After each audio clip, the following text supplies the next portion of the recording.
All right. I would love to welcome you again to today's class. We would like to give you a big welcome from the Institute of Faculty Mentoring Excellence. This is our third Doctoral Mentoring Excellence class. The mentoring classes are designed to allow faculty who have been identified as exceptional mentors to share their experiences and insights with the mentoring community. Today's session will be exploring grading and the 9000 Capstone class. And the goal for today's session is to provide a list of usable strategies for faculty to apply to their mentoring. Today's moderator is Dr. Lee Stadtlander, and she is joined by our colleagues, Dr. Tammy Root, Dr. Magdeline Aargard, and Dr. Michelle Brown. So at this point, I'm going to turn things over to you, Dr. Stadtlander. Always great to have you on the line. Thanks, Leah. So I'm Lee Stadtlander, and I'm a coordinator in IFME, the Institute of Faculty Mentoring Excellence. So let's have our panel members introduce themselves and tell us a little bit about their background. Tammy?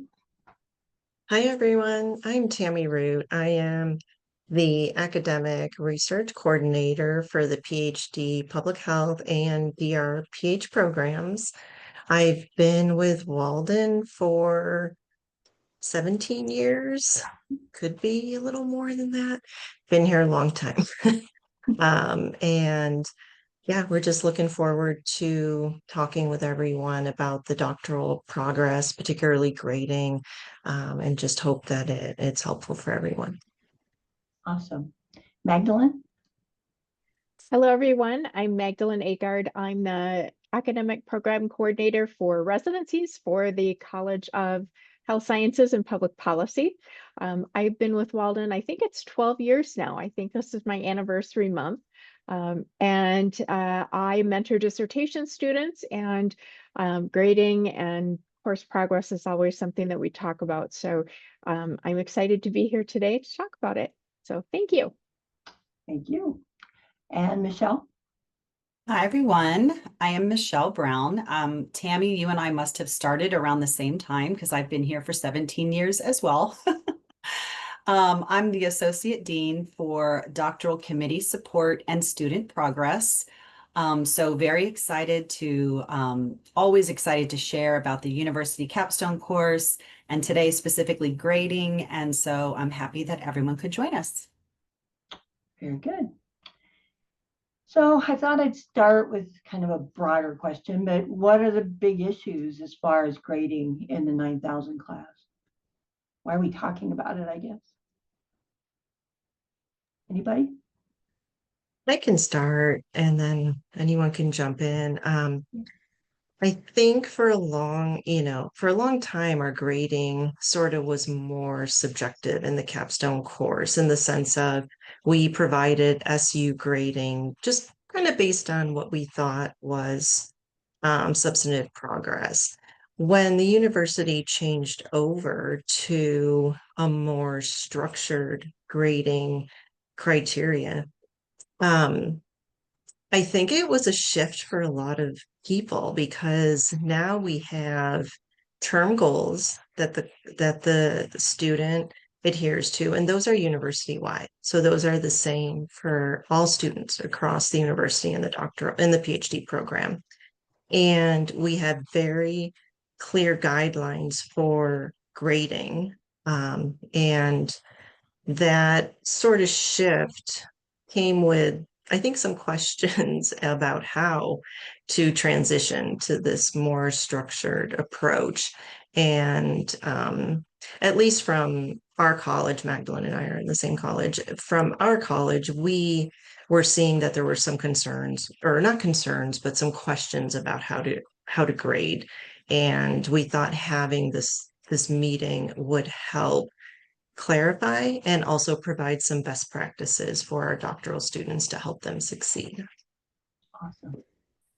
I think Tammy has given a great explanation. I think it's always a shift, especially for those of us who come from a background of dissertations where it's very independent study work, and that mental shift to a grading model to begin with, and then a grading model that has a rubric along with it can be very challenging for faculty. And so thinking about how do we grade and what does grading mean, and how do we think about the objectivity of an SU grade. And sometimes faculty really want to deviate towards that idea of, oh, we need to give them more time, we need to give them more time. And yet those rubrics are there for a reason. They are there to really help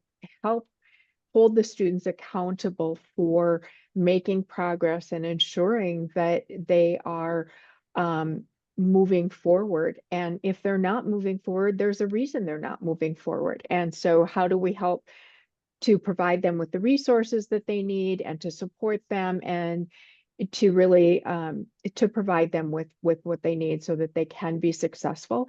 And if they're not successful, then there's a reason that they're not successful. So I think, SU grading is a good thing. Good. Michelle? I think, oh, sorry. I'm sorry. I was going to just piggyback off of what you were saying too, Mm. Magdalene, real quick.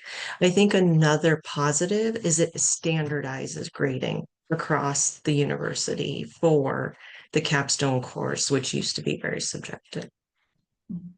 Sorry, Michelle. Yeah, absolutely. I agree with everything that's been said thus far. And I do think that there were a lot of questions when we first made that shift to providing term goals to students and setting up very, very structured and clear progress expectations, if you will. And the grading really went hand in hand with that. So we had, several earlier sessions, obviously with faculty when that university capstone course launched and the new model launched. But having sessions like this are wonderful because we are always having new faculty join Walden. We want to make sure that everyone's on the same page in terms of our grading. We do have a lot of, resources and training set up for faculty that we'll look at, later in today's session. But yeah, I think doing it the Walden way is a challenge because it is different from other universities and it is more structured. So I guess the tough question is then, how can you decide whether the student passes?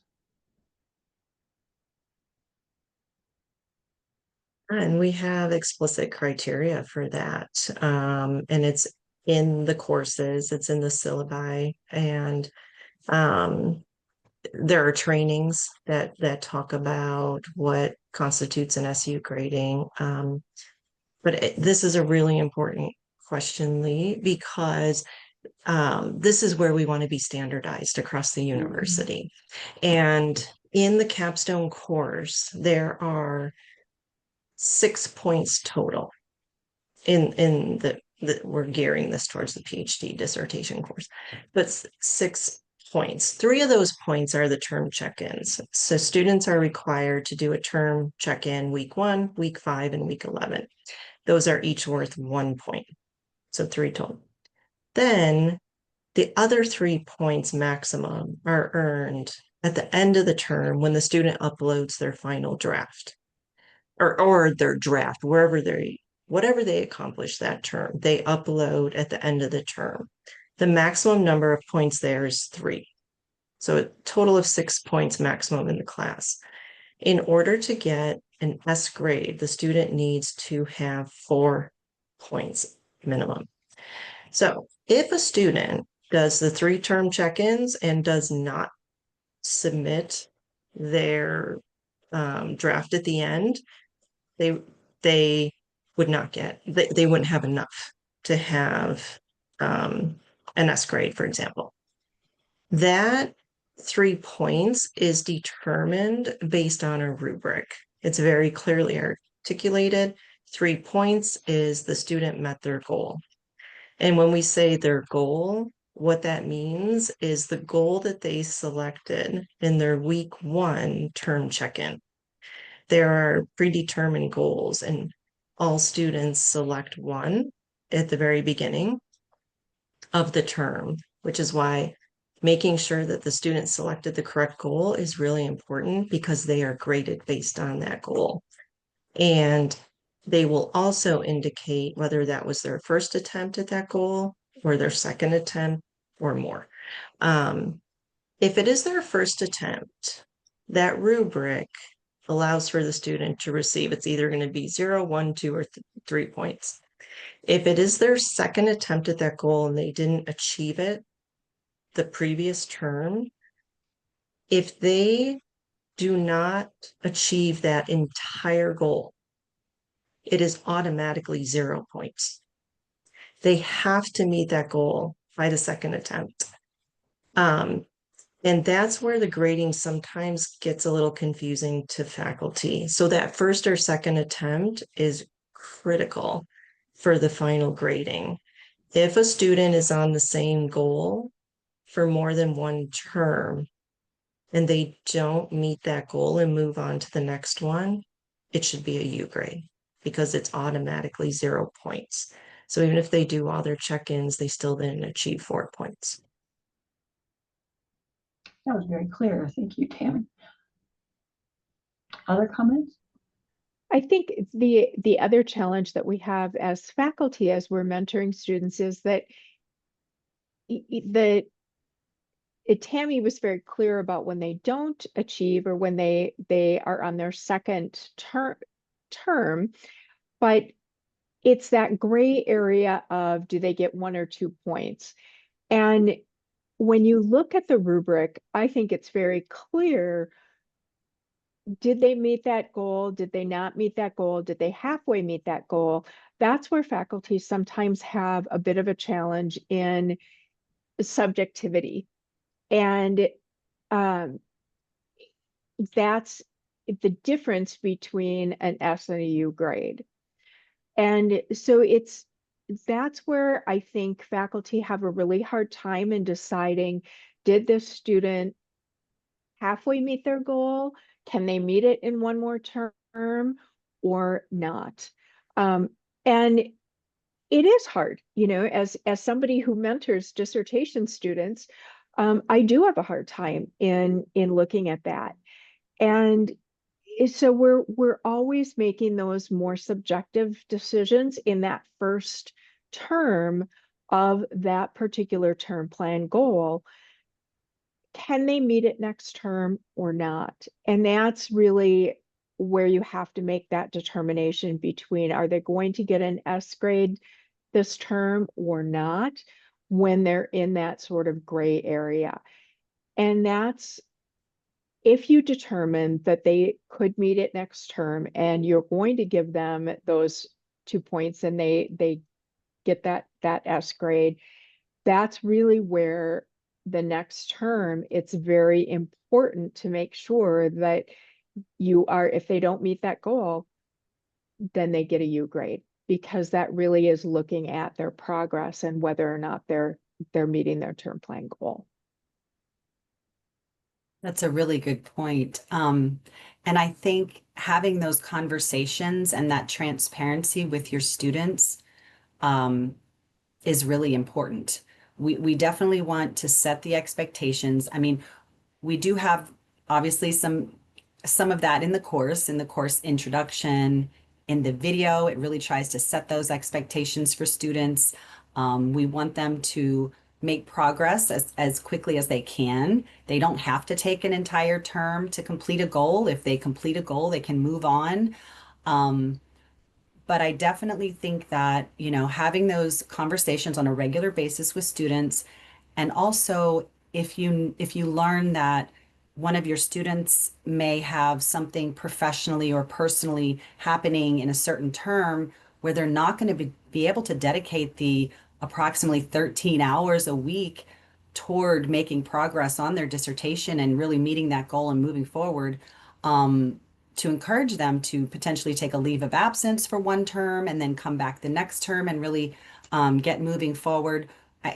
Definitely, I think having those proactive conversations before it's like a grade that a student receives should never be a surprise.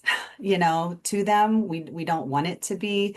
We want to make sure that they clearly understand, you know, in terms of what Walden expects for progress.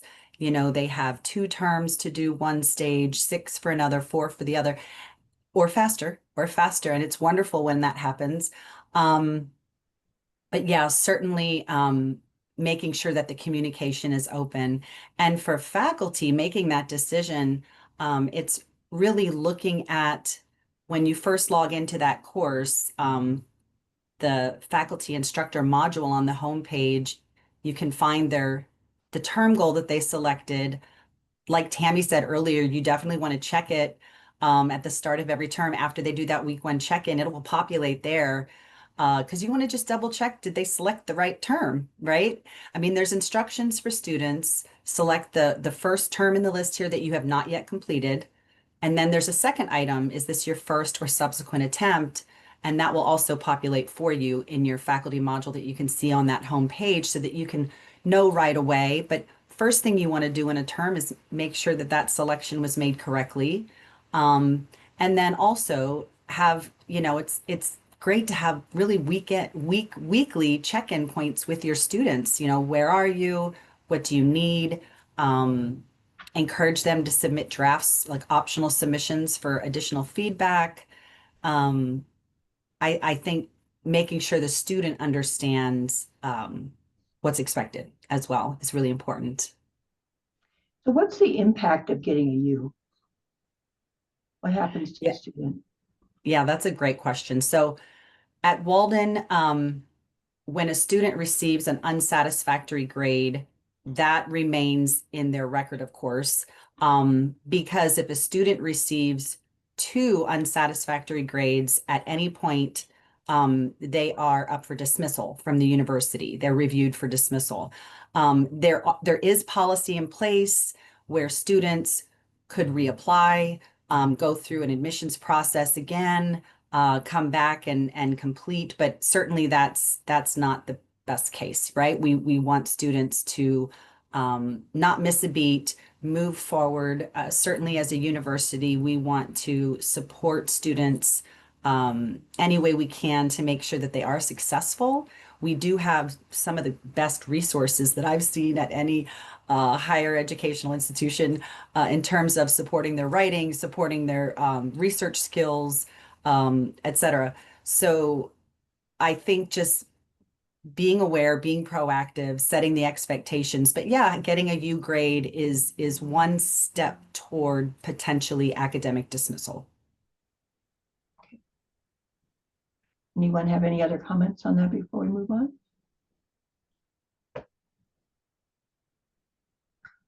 Okay, how do you provide feedback if you can see that the student is not meeting their goal at the midterm?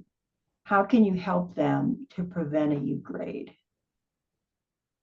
I think piggybacking off what Michelle said, I think it's really important to continue to have check-ins with the student and utilize the resources that are there. But it's really important, I think, for faculty at midterm to ensure that the student is aware of what their progress is or isn't towards meeting their term plan goal.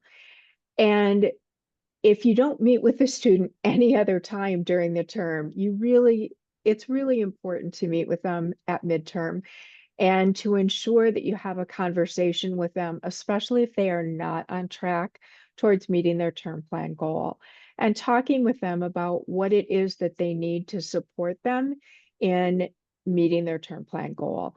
As Michelle said, we have so many resources to support students and helping them to achieve their term plan goal. But in addition to that, I think it's also really important to document those conversations. And we also have the midterm letter that faculty can use to send out to the student, which is another method of just documenting that the student is aware of the fact that they are not on track to achieve their term plan goal, and that it's just documenting that you've had that conversation with them, that they're aware of the resources that are available, that they're aware that they might get a U grade. It's just, I've been in this situation where the student is saying, oh, you've never had this conversation with me. I don't remember any of this. And you just don't want to be in that position. You just want to be sure that you've documented everything, and that the student is aware of everything that's available to them, and that you have something that says, hey, we've talked about this, and here are the resources that are available to you. And we hope that you achieve that term plan goal. So, yeah.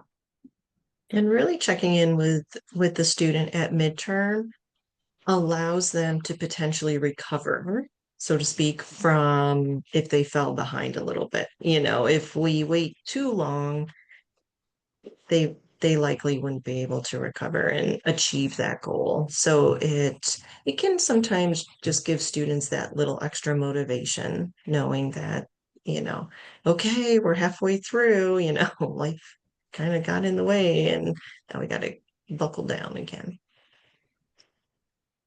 We have some questions here.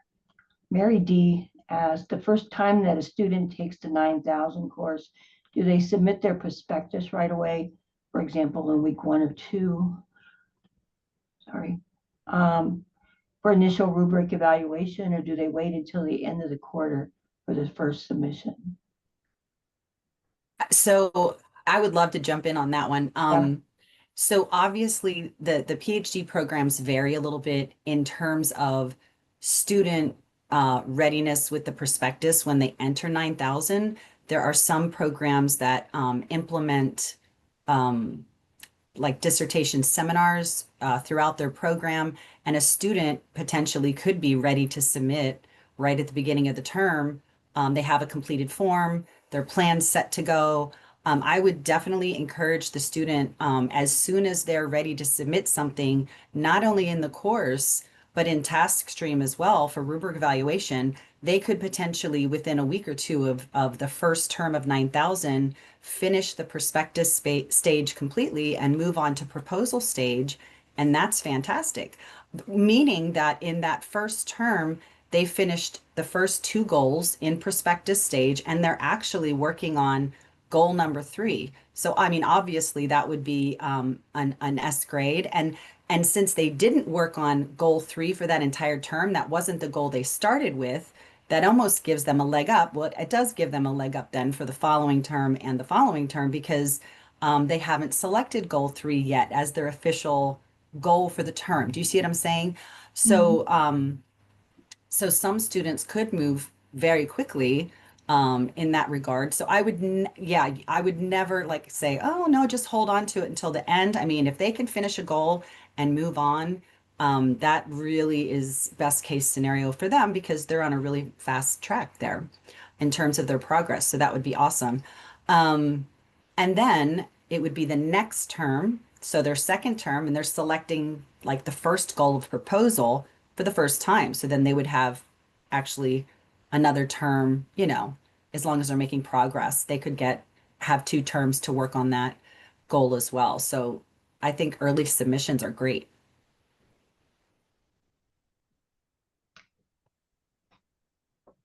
Okay. I lost what I was going to ask you. Okay, so where could faculty get more information if they kind of know what they want to do or should do, but where can they get information on this? Yeah, can I share my screen at this point? Sure. Okay. Yeah, there's a Capstone website, Capstone course resources website that I would love to share. Let me know when you can see it. Yeah, we got it. Okay, great. Yeah, so on this page, the course overview video that's also embedded in the course, 3 different locations. It's on the home page, it's in the syllabus, it's in the first announcement in the course as well. But sorry, the sun is really coming through my window. If you haven't watched it in a while, please do because it has been updated within the last 6 months, I believe, after review and input and feedback, just to really, really make clear the expectations for the course. And let me see up here. I want to move over to, so the video, if you click on it and move through, this is the one part of the video that I just wanted to show because we were really referencing the rubric earlier and it's kind of in motion in the videos. That's why it looks kind of, it like moves, but it's how you grade a student. And so students see this. This is a message that they get also in the course of course, but whether you've met your term goal and whether it was your first attempt at that goal, and the rubric referenced earlier is there. But there's lots of other great resources for students. You can link to the mentoring throughout the Capstone course faculty training module. And that one is here. And I just happened to stop on this little part that's explaining the rubric to faculty. There's a knowledge check. You can check your own knowledge and see, like, do I know what I'm doing in terms of grading? Also, my academic plans. So Walden used to use an IAP, like an individual academic plan, and now we use a My Academic Plan, which is much more structured and aligns with the course. If you need some guidance on the My Academic Plan, that is located here as well. Of course, IFME, the Institute for Faculty Mentoring Excellence, we link to guidance on the doctoral degree coach. But this piece in particular, this is also in the course. This is mirrored in the Capstone course under instructor notes. And it's also here. And just, I won't click through all of it, but one thing I wanted to point out was, well, I think this is great, like mentoring every term, just reminding you to check in with your students and provide feedback. And we've been talking about that. But yeah, and then on this slide in particular, this is guidance for chairs in the university capstone course, especially the keep in mind part, because we kind of referenced this earlier. You're assessing progress toward the term goal, not the level of effort, not the amount they've communicated with you, not their work, school, life balance. You know, it is a hard, it's a hard thing to be a chair, right? And but the person that you would want to reach out to is your program leader, um, either your associate dean or your coordinator, and reach out for guidance if you're ever wondering, you know, am I giving the right grade? Am I not? So I think reaching out is a good idea. And then also some, well, there's a video here on managing assignments, like the check-ins and how you grade those and whatnot, but then some frequently asked questions that we've gotten over the last 3 years, I guess. 3 years since the course launched, I think. Yeah. Great resource. So I'll put the link to this page Thank you. in the chat so that everyone has it. Awesome. I was just going to ask that. Yeah. I remember what I was going to ask you about the prospectus. I know at least in psychology, there's a separate prospectus course from the dissertation. And so the student is pretty much required to do the prospectus within that course environment. So it is kind of waiting until the end to hand it in. Any insights or suggestions on that? So what you're saying is they're waiting until when to submit it? So they took the prospectus course and it's set and done, right? Right. It's done. Well, hopefully by the end they have a prospectus. Oh, so what you're saying is they're not submitting it to TaskStream at that point. Not if they do, it would be at the end of the quarter. Right. So again, it varies program by program. Some Yeah. programs do their doctoral committee matching early enough so that if a student finishes the prospectus, even in the prospectus course, they can submit it to TaskStream. That way, when they take the first term of the capstone course, they would actually be starting on term goal 3 under proposal. Some programs don't do doctoral committee matching until a few weeks right before the first term of capstone. So I guess my message is, as long as a student has a chair and a second committee member, and they need a course shell that has the link to MyDR and TaskStream, they could move forward with that. If they don't, but they still are done with the prospectus, they would want to submit it right away as soon as they get into the university capstone course, because that course has the link to MyDR and TaskStream right on the home page. So they would want to do that as soon as they can. Okay, good. I have a question. I think a subjective, let me say who it was from. Cheryl Cullen. I think a subjective concern I have is when the student has a family crisis and is not engaged with draft edits for a period of a couple weeks. If this causes them not to meet their goal, how do we manage that? We still have to grade according to the syllabus. And then when the term wraps, if they did not have an S grade, they could certainly talk to their advisor about possibly a withdrawal, however, or a grade change. Yeah. But there would have to be evidence for doing that. But we as faculty have to grade according to the syllabus, regardless of what happened personally with a student. That's hard sometimes. Mm-hmm. Very hard. Yeah, it It is, is. but it does happen. And, you know, I've had students who have been in that situation and they do talk to their advisor, and sometimes they're successful in doing a, you know, retroactive withdrawal. It really just depends upon the circumstances, the evidence they have, how long they might have been out. You know, if it's 2 weeks, that probably isn't going to be a justification. But if it's, you know, half the term, yes, that might be. And it depends upon so many different circumstances. It just, every case is different, but we do have to grade according to the rubric.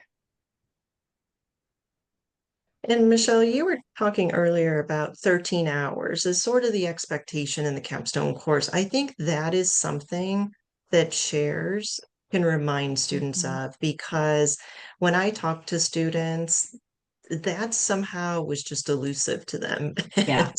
And when I say I always say 13 to 15, and they're Well, like, let me oh, It was a recommendation from program leaders to put that in the video. So sentence 3, I think, in the video, it shows a clock and it says you can expect to spend about 13 hours weekly on yeah, that was definitely a recommendation from folks working with faculty and working with students to put that in there so that, yeah, it needs to be clear because, yeah. Michelle, you put the link just to the hosts, just to the panelists. Could you redo that for everybody? Sure. Yeah, I did not. Oh, it says to hosts and panelists. Yeah, we're the panelists. Oh, sorry. That means I'm not answering anyone. Yes. Oops. It's okay. Yeah. Alita just put it in. It's okay. We're good. Oh, you did? Okay. Thank you. I changed it to everyone. So I was answering some folks in there and you didn't get my answers. Sorry about that. It happens. Very common. Yeah. So anything else that we need to remind faculty about as far as expectations, whatever? I see a question from Victor, which is a very Yes. good question. If a student is on a second attempt for a goal and has only partially met the goal, rating of 2, and the cumulative points are 3 plus 2 equals 5, do they get an unsatisfactory grade for the course? Tammy? yeah, so that math would be incorrect, and I'll tell you why.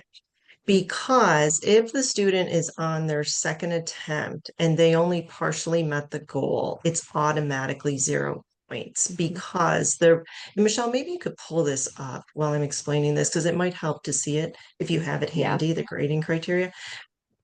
Because it says 0 points, little to no progress, or second attempt at that goal. So unless the student met the goal 100% on that second attempt, it is always scored. They could have been this close to meeting their goal, but it would still be 0 points. They have to achieve the entire goal on the second attempt. So therefore, it would be 3 plus 0 equals 3. And that would be an unsatisfactory, because you need a minimum of 4 points for a satisfactory. Yep. It took me a little while to find it. Here we are. So yeah, and it's kind of small. Let me look at my other screen that I had up. If I can get that little guy out of the way. Um, so I can read it to you. I attempted to copy paste it in the chat and that didn't work very well. But yeah, so it says at the bottom, or, it's that or statement. If this is their second or subsequent attempt at the term goal and they didn't meet it, that is 0. Yeah, so what Tammy was saying, the math, I mean, it would be 3 points for the check-ins and a 0 for progress. And again, that's the second term. So if a And this faculty is in member, this, you go ahead. I was just going to say, this is in the syllabus as well. So Yeah. if you, in your course, if you want to just take a look Yep. at it there too, or Syllabus, refer students. instructor notes. Yeah, so it's student facing. It's also in the video. Let's see, the visual of the video that's in the course, which is also student facing at 3 different locations in the course. It's embedded. So students see that. It's whether they met their term goal and whether it was their first attempt at that term goal. But then it does specify the rubric, which is right here. I realize it's probably a little small. I guess I can enlarge it here. There. So really it's that third bullet, right? If it's their second attempt at the same goal and they didn't meet it, the rubric score should be a 0. So it's that last piece. Okay, we have a question from Mary D. Are students usually dismissed after the second U, or are there a lot of students in quarter 3 of prospectus, for example? No, yeah. So when it's university policy that, and the policy was even taken back to our university CAP committee, the Curriculum Academic Policy Committee, last November, so a year ago. And it was changed slightly. Used to, it was they could reapply and reapply and reapply. And now, when a student receives their second U grade, they are dismissed for academic progress, and then they can reapply. If they are dismissed a second time for 2 U, again, they would need to get 2 more U grades. They're dismissed. A student must sit out for a year. And then there are additional application requirements for admission, like a written statement of what was a barrier in the past that they now have overcome and will be able to make progress now. And so they can be readmitted after that wait time and after that admissions process. Once they're readmitted, if they would happen to get academically dismissed for a third time, that's a final time. So we don't ever want that to happen, of course. So definitely, kind of like what the panelists were saying earlier, students don't necessarily know what they don't know. So you don't necessarily want to rely on what they say in the check-in. Like, because we ask students, what do you need more help with? What kind of resources are you going to engage with this term? How can I give you more support? What support do you need from me? Those are items in the checklist. Often they don't know. So it's our job as the chair to know. Do they need additional writing support? Would a chapter edit of their chapter 2 really help them move forward? I mean, possibly, right? Would a one-on-one appointment with a librarian help them find the rest of what they need, for their lit review or whatever? Methodology advising appointments. There's a lot of resources to help, but they're not going to necessarily know what they need. So it's really the chair's, it's one of the responsibilities of the chair to identify that and then put them in touch with those resources. Olga has a question, and probably going to be the last one we'll have for time. But she says, if I recall, students are given about 4 quarters to work on their proposal. When you say second attempt, what does that mean if they're working on the proposal portion? She doesn't understand. So the proposal has 6 term goals. So we're talking about, so actually students have 6 terms. And to be honest, if you have two chances at each one, potentially a student could have 12 terms to do the proposal, if they're going halfway there and then they finish it, and then they go halfway there and then they finish it. So it depends how many goals. And really and truly, and let me see if I have the capstone course pulled up super quickly. Yeah, I mean, if we have time, I could share that as well. Do we have time? We have a couple minutes if you got it. Okay. Yeah, so here's the capstone course. So you're mentioning proposal. So if I go to proposal stage, and we're looking at this stage, it has 1, 2, 3, 4, 5, 6. So each of those is a separate term goal. So when we're talking about they have this much time for that goal, we're talking about that chunk of proposal. Does that make sense? I hope that makes sense. Magdalene or Tammy, do you have more to say to that?